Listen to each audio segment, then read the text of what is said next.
नाक के इर्द गिर्द साइनसेस होते हैं जिनमें हवा होनी चाहिए, लेकिन बिकॉज ऑफ नेज़ल एलर्जीज़ और नाक के हदूदों की वजह से इन खानों में रेशा एक्यूमुलेट हो जाता है।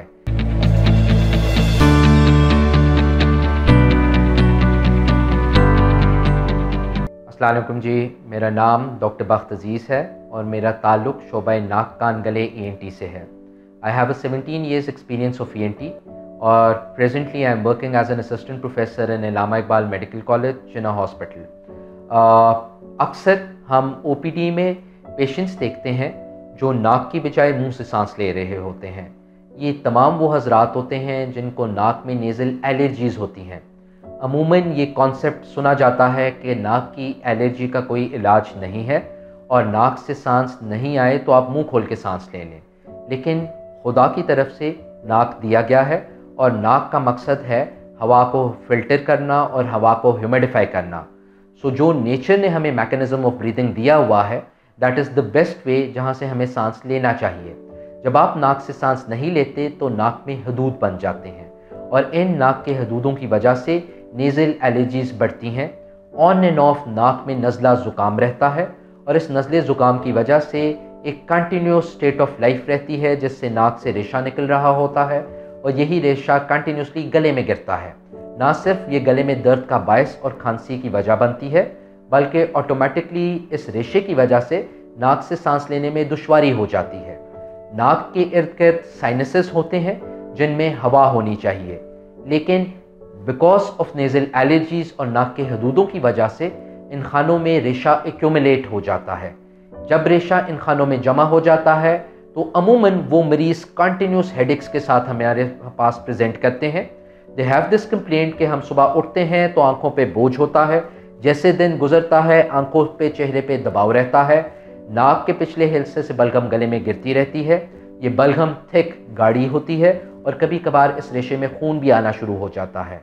तमाम इन हजरात से दरख्वास्त है कि ये आके अपनी बीमारी ही तशखीस कराएं ताकि नाक के हदूद उस सूरत पे ना पहुंच जाएं जहां it takes the form of a nasal polyp.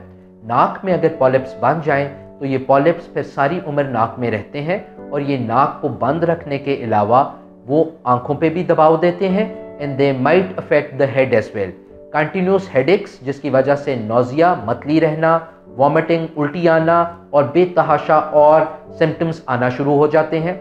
ये एक अवेयरनेस मैसेज है और इस अवेयरनेस मैसेज के ज़रिए हम ना सिर्फ तमाम पेशेंट्स को ये मैसेज दे रहे हैं कि नाक बंद होना कंफर्टेबल नहीं है।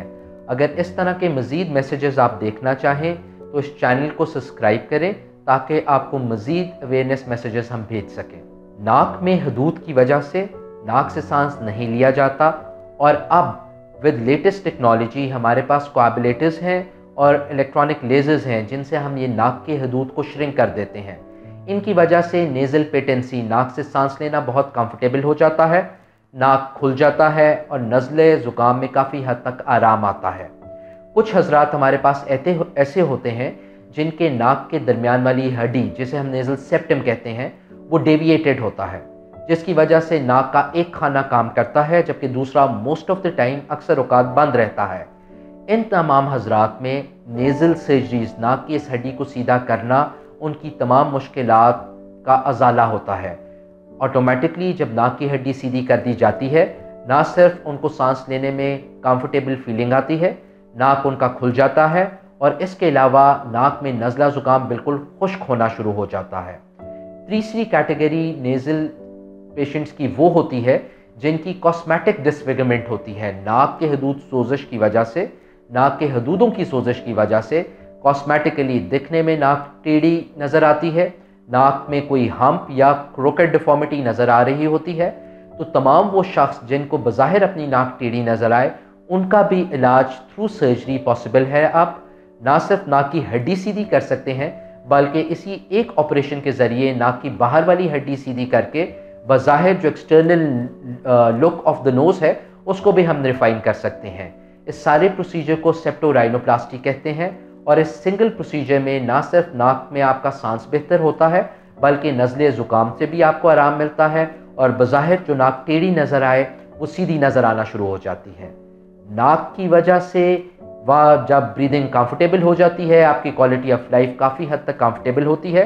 दिस नॉट ओनली इम्प्लाइज, ये ना सिर्फ बड़ों में बल्कि बच्चों में भी बहुत इफ़ेक्टिव है। वो बच्चे जो मुंह खोल के सो रहे हैं नाक में हदूद होने की वजह से या नाक के पीछे एडिनॉइड्स होने की वजह से, ना सिर्फ उनके कानों पे दबाव पड़ रहा है बल्कि उनके सामने वाले दांत सामने आना शुरू हो जाते हैं और एक क्लासिकल फेशियल फीचर्स आ जाते हैं जिन्हें हम एडिनॉइड फेसेस कहते हैं। मुंह लटकना शुरू हो जाता है, ऊपर वाले दांत बाहर आ जाते हैं। तो वो तमाम बच्चे जो मुंह खोल के सो रहे हैं, उनके पेरेंट्स से दरख्वास्त है कि उनको फौरी तौर पे ENT की बर वक्त तशखीस कराएं, ताकि हम एडिनॉइड्स की अगर तशखीस कर लें इन लोगों में, ना सिर्फ नेज़ल स्प्रे से इनका इलाज मुमकिन है, और वो लोग जिनमें एडिनॉइड्स बहुत हद तक हों और जिन्हें सोने में दुश्वारी हो, उनमें थ्रू सर्जिकल मीन्स हम एडिनॉइडेक्टमी करके उन बच्चों की क्वालिटी ऑफ लाइफ भी बेहतर कर सकते हैं। नाक के हदूद और नाक में नज़ला ज़ुकाम के लिए अगर आपका कोई भी क्वेश्चन या कोई क्वेरी है तो आई विल बी ग्लैड अगर आप कमेंट सेक्शन में अपने कमेंट्स शेयर करेंगे। आप इस चैनल को सब्सक्राइब करें ताकि आपको इस तरह के मज़ीद अवेयरनेस मैसेजेस हम आप तक पहुंचा सकें। Thank you very much.